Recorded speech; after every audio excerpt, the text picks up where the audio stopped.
បន្លែបៃតងខ្ញុំចូលចិត្តជាងគេស្ពៃកញ្ញាញហើយនិងផ្ទីយកមកស្ងោរបង់ខ្ទឹមម្រេចបងប្អូនច្រាមសាច់ជ្រូក3ជាន់ឬក៏ស្ងោរមួយសាច់គោក៏ឆ្ងាញ់ដែរតែបើស្ងោរផ្ទីច្រាមសាច់ជ្រូកត្រូវជាងបងប្អូនថ្ងៃនេះខ្ញុំមានផ្ទីបងប្អូនខ្ញុំទិញមកពីរោងចក្រម្ដុំហើយសាច់ជ្រូកក៏ខ្ញុំមានដែរខ្ញុំទិញរបស់អ៊ំកន្លះគីឡូទុក2ថ្ងៃហើយតែមានពេលបានធ្វើហ្នឹងទេដល់ពេលខ្ញុំបេះហើយអីហើយមើលទៅរឿងតិចពេកក៏ទិញថែមម្ដុំទៀតទៅព្រោះដោយសារថាថ្ងៃហ្នឹងហូបបាយជុំគ្នាទៀតហើយព្រោះម៉ែខ្ញុំក៏អត់នៅចឹងហើយគាត់ផ្ញើឲ្យខ្ញុំស្លឲ្យផង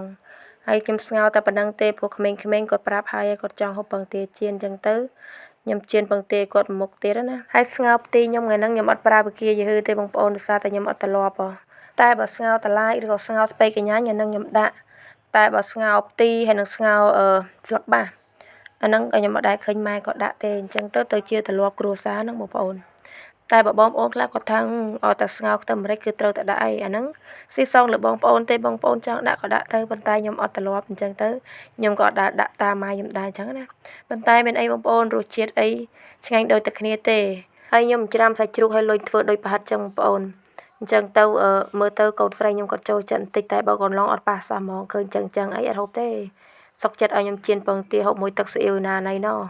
អត់បានទេរើសណាបងប្អូនអើយតែបើម្ហូបណាគាត់ចូលចិត្តវិញបាយមួយឆ្នាំងតែឯងចង់អស់និយាយទៅគាត់ហូបដោយម្ហូបដែរទេបន្លែខ្លះក៏គាត់ហូបបន្លែខ្លះក៏គាត់អត់ហូបចឹងទៅតែថ្ងៃហ្នឹងសំណាងដែរដែលខ្ញុំមានពងទាដាក់ក្នុងទូបើសិនអត់វិញអាហ្នឹងក៏ត្រូវហូបដែរឥឡូវតែនិយាយស្ងោរផ្ទីរបស់ខ្ញុំក៏បានឆ្អិនរួចរាល់ល្មមដែរបងប្អូនហើយគ្រាន់តែបើកម្របឆ្នាំងមកឈ្ងុយពេញផ្ទះបងប្អូនអើយដាក់ស្លឹកខ្ទឹមឲ្យច្រើនបន្តិចឆ្ងាញ់ណាស់